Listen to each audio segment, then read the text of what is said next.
gender equality doesn't mean that men and women are the same. It simply means that the rights, responsibilities and opportunities of men and women should be the same. They are not same, biologically they are different, but the rights, opportunities that we get, men as well as women get, should be the same. So it is our responsibility that we have to strengthen the life of the women, of all the women. And gender planning basically prioritizes the need and conditions in which women live and work. Though there is a lot of critical analysis being done on the gaps between the access which men and women get on the economic, political as well as cultural resources. The key question is, why do women use cities? Because we are only talking about urban settlements. Why do women use cities?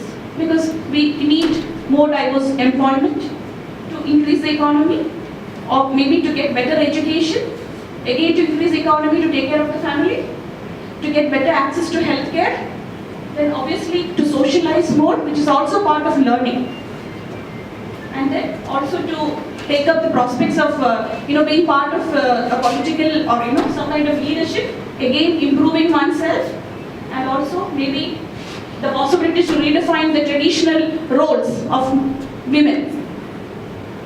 What are the threats that women face? I am basing on certain studies done by United Nations Women's Forum, where the threats that women face in cities, in home as well as in cities, are sexual harassment and other forms of sexual violence in public spaces. Some way or the other, architects and planners are directly involved in, not in the harassment, but creating containers to aid some kind of harassment. Then maybe some unwanted eve teasing, some remarks, touching, rape, or even femicide, kidnapping. It all happens on the streets. And I'm sure I'm not talking something which is beyond your understanding. It's something that happens every day, and it has become part of our culture. When we all believe that we had a tradition where women were supposed to be considered as goddesses. So what is the ultimate result of these threats? That there is a freedom of movement.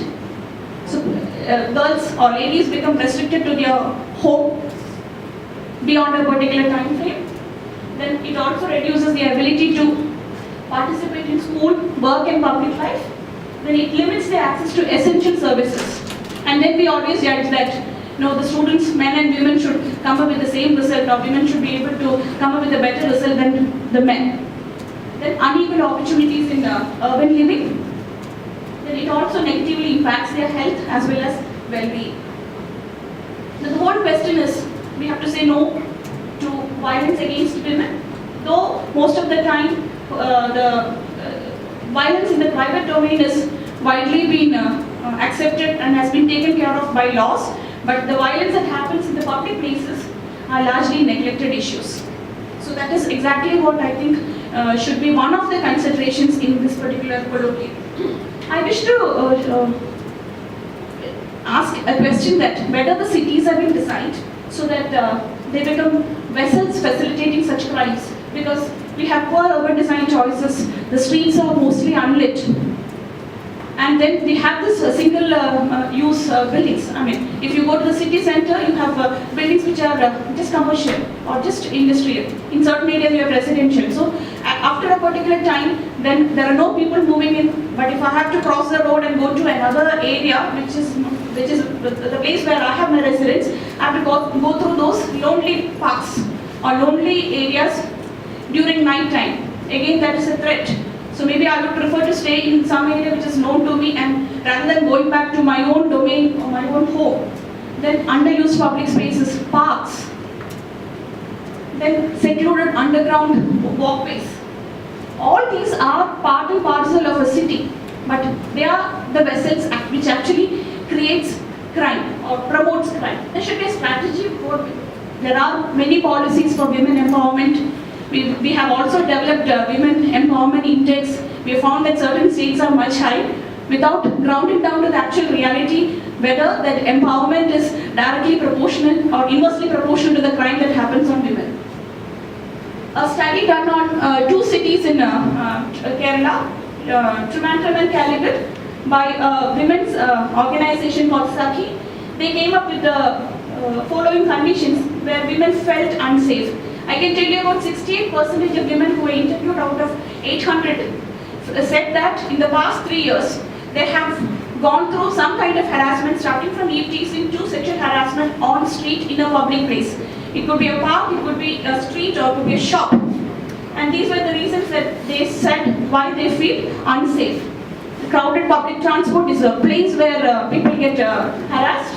Then inadequate lighting, again part of a planning blight. Then high walls on sides of the sides of the roads. See, as architects and planners, I'm sure that we come up with buildings which have beautiful looking facades, mainly with all those the latest materials. Maybe you can see what is happening outside and not react, and people on the streets cannot see what is happening inside, so you feel isolated.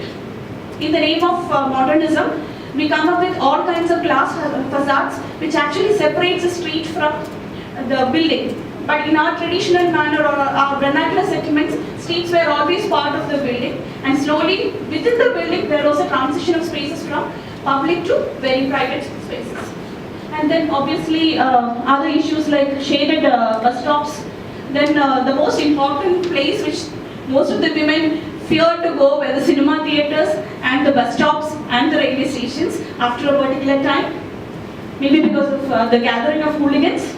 And then lack of unfamiliar people, shops and vendors. Vendors was one serious concern because every day they keep changing their shops and moving around. So these were the aspects that brought in a kind of insecurity in the minds of the women during the study, which was done in 2011. So it takes us to the question of how to, why does crime occur? Actually, there are three aspects to a crime. The first one is the ability to commit a crime. So all of us know that we have an evil as well as nature in ourselves. So what we are is how we behave when we are alone and when we are in darkness. City. What is a city? City is the people. So we build up cities for motor vehicles and for buildings, and the lifelines which connect all these buildings. We never design buildings for, cities for people. So it is not the buildings that should be illuminated, but it should be the streets that should be illuminated, which can also prevent crime against men as well as women. Then again, some more theories which talk about wayfinding, predictable routes can also lead to building up the community. I'm sure that a colloquium like this can come up with some solutions where we build up a community feel, which in fact, I don't know, somehow while I was sitting in the back, the rear side, I was just thinking like, we have intervened into cities as architects and planners, and now we know what the city plight is. Hope it will not happen the same way in informal settlements too. So the answer which I have in mind is the gendered understanding of spatial planning is creating inclusive settlements. It's only through gendered understanding and also seeing public spaces through the women's viewpoint or women's eye can lead to a better urban settlement. Thank you for your patience.